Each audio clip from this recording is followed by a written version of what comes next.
Hello everyone. Today's topic is properties of ionic compounds and covalent compounds. आज का topic बहुत important होने वाला है.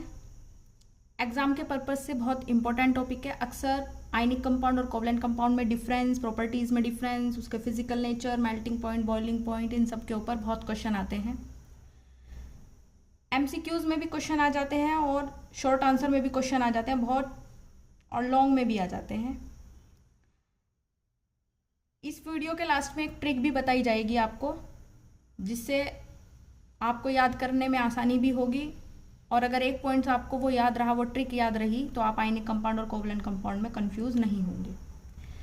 चलिए तो बिना टाइम वेस्ट किए हुए स्टार्ट करते हैं. फर्स्ट पॉइंट आता है फिजिकल नेचर. फिजिकल नेचर की बात करें आयनिक कंपाउंड की, सबसे पहले आयनिक कंपाउंड भी पता होना चाहिए. जिन्होंने लास्ट वीडियो देखी है उनको पता होगा, मैंने लास्ट वीडियो में एक्सप्लेन किया आयनिक कंपाउंड और कोवलेंट कंपाउंड. लेकिन इस वीडियो में भी थोड़ा बता देते हैं आयनिक कंपाउंड क्या होता है. आयनिक कंपाउंड मेटल और नॉन मेटल से बनते हैं और इसमें इलेक्ट्रॉन ट्रांसफर होते हैं. तो चलिए physical nature. Ionic compound are usually crystalline solid and are hard because of the strong force of attraction. Ionic compound जो होते हैं वो क्रिस्टलाइन सॉलिड होते हैं, हार्ड होते हैं स्ट्रॉन्ग फोर्स ऑफ अट्रैक्शन की वजह से. Between positive and negative ion, यानी कि पॉजिटिव और नेगेटिव आइंस के बीच में जो स्ट्रॉन्ग फोर्स ऑफ अट्रैक्शन होता है, उसी वजह से ये क्या होते हैं, हार्ड होते हैं. These compounds are generally brittle and break into piece when pressure is applied. जब इनके ऊपर प्रेशर दिया जाता है, यानी कि प्रेशर अप्लाइड होता है, तो ये कंपाउंड आसानी से टूट जाते हैं, यानी कि ब्रिटल होते हैं, आसानी से टूट जाते हैं. सेकेंड पॉइंट की बात करें, melting and boiling point. Ionic compound have high boiling and melting point. This is because a considerable amount of energy is required to break the strong inter-ionic attraction. Strong attraction होने की वजह से इनका melting और boiling point क्या होता है, high होता है. सोल्यूबिलिटी की बात करें, इलेक्ट्रोवैलेंट कंपाउंड और ionic compound are generally soluble in water and insoluble in solvent such as kerosene, petrol etcetera. Electrovalent compound ionic compound को ही बोला जाता है. ये जनरली क्या होता है कि वाटर में घुल जाते हैं, सोल्यूबल हो जाते हैं, लेकिन सॉल्वेंट में क्या होता है, इनसोल्यूबल. अब सॉल्वेंट कौन कौन से, केरोसिन और पेट्रोल की बात की है, और भी बहुत सारे सॉल्वेंट होते हैं. केरोसिन, पेट्रोल में ये इनसोल्यूबल होते हैं, बाकी वाटर में सोल्यूबल होते हैं. ये थी सोल्यूबिलिटी की बात. कंडक्शन ऑफ इलेक्ट्रिसिटी की अगर हम बात करें, ionic compound in the solid state do not conduct electricity because movement of ions in the solid is not possible due to their rigid structure. Solid state में क्या होता है, सॉलिड स्टेट की जो स्ट्रक्चर होती है वो बहुत रिजिड होती है. उसके जो आइंस होते हैं, सॉलिड स्ट्रक्चर के जो आइंस होते हैं, वो फ्रीली मूव नहीं कर सकते.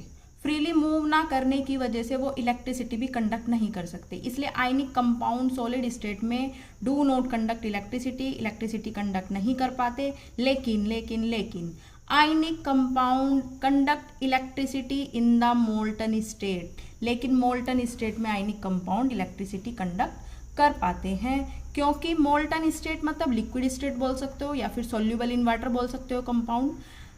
उसमें क्या करते हो, उनके आइंस जो है वो आसानी से मूव करते रहते हैं, फ्रीली मूव करते रहते हो, तो इसीलिए पॉसिबल होता है मोल्टन स्टेट में इलेक्ट्रिसिटी कंडक्ट होना.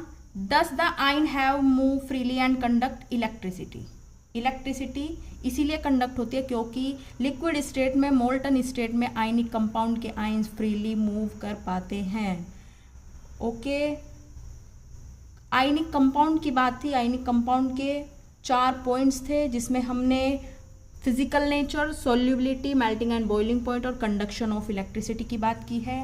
अब आते हैं properties of covalent compound. Covalent compound की प्रॉपर्टीज की अगर हम बात करें तो इसमें सबसे पहले आपको कोवलेंट कंपाउंड पता होना चाहिए कि कोवलेंट कंपाउंड क्या होता है.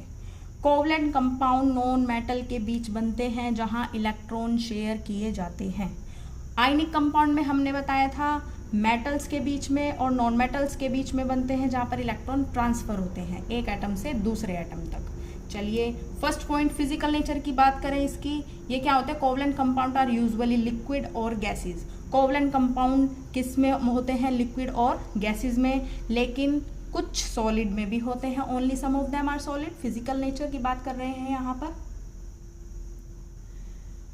यानी कि कोवलेंट कंपाउंड जो है वो गैस और लिक्विड फॉर्म में मिलते हैं, गैस और लिक्विड फॉर्म में. कुछ सॉलिड फॉर्म में भी मिल जाते हैं। मेल्टिंग एंड बॉइलिंग पॉइंट की बात करें, covalent compound have usually low melting and boiling point. Ionic compound में हाई मेल्टिंग पॉइंट था, कोवलेंट कंपाउंड में लो मेल्टिंग पॉइंट, अपोजिट है। Example, naphthalene has a low melting point of 80 degree Celsius. अगर naphthalene की बात करें तो उसका मेल्टिंग पॉइंट 80 डिग्री सेल्सियस होता है। उधर कार्बन टेट्राक्लोराइड की CCl4 की बात करें तो लो बॉइलिंग पॉइंट होता है 77 डिग्री सेल्सियस। चलिए थर्ड पॉइंट, सोल्यूबिलिटी की अगर हम बात करें, covalent compound are usually insoluble in water. जो कोवलेंट कंपाउंड होते हैं वो वाटर में सोल्यूबल नहीं होते, इनसोल्यूबल इन वाटर होते हैं, बट ऑर्गेनिक सॉल्वेंट में वो आसानी से सोल्यूबल हो जाते हैं। उधर क्या था, सोल्यूबल वाटर में था, यानी कि पानी में वो आसानी से घुल जाते थे, इनसोल्यूबल था ऑर्गेनिक सॉल्वेंट्स में। इधर अगर बात करें तो हम इनसोल्यूबल होता है ये वाटर में। अब कंडक्शन ऑफ इलेक्ट्रिसिटी की अगर हम बात करें, covalent compound do not conduct electricity. Covalent compound electricity conduct नहीं करते। This means that covalent compound are not electrolytes. जो कोवलेंट कंपाउंड होते हैं वो क्या होते हैं, नॉन इलेक्ट्रोलाइट्स होते हैं, क्योंकि इलेक्ट्रिसिटी कंडक्ट नहीं करते। They do not conduct electricity because they do not contain ions.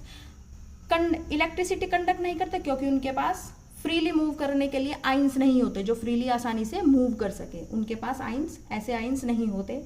Week intermolecular force होने की वजह से इनका मेल्टिंग पॉइंट, बॉइलिंग पॉइंट लो होता है। आइंस फ्रीली मूव नहीं कर सकते, इसलिए उनके अंदर इलेक्ट्रिसिटी भी कंडक्ट नहीं हो सकती। कोवलेंट कंपाउंड की यह प्रॉपर्टी है।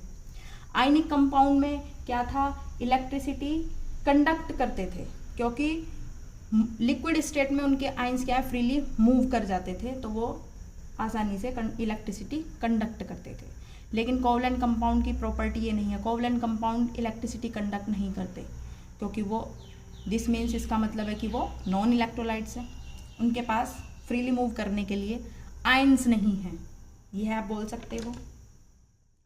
आयनिक कंपाउंड स्ट्रॉन्ग बॉन्डिंग की वजह से हार्ड और हाई मेल्टिंग पॉइंट वाले होते हैं, यानी कि आयनिक कंपाउंड जो होते हैं उनकी स्ट्रॉन्ग बॉन्डिंग होती है, इसलिए वो हाई मेल्टिंग पॉइंट वाले होते हैं। स्ट्रॉन्ग बॉन्डिंग का मतलब होता है रिजिड स्ट्रक्चर सॉलिड में पाए जाते हैं, इसलिए उनका मेल्टिंग और बॉइलिंग पॉइंट हाई होता है।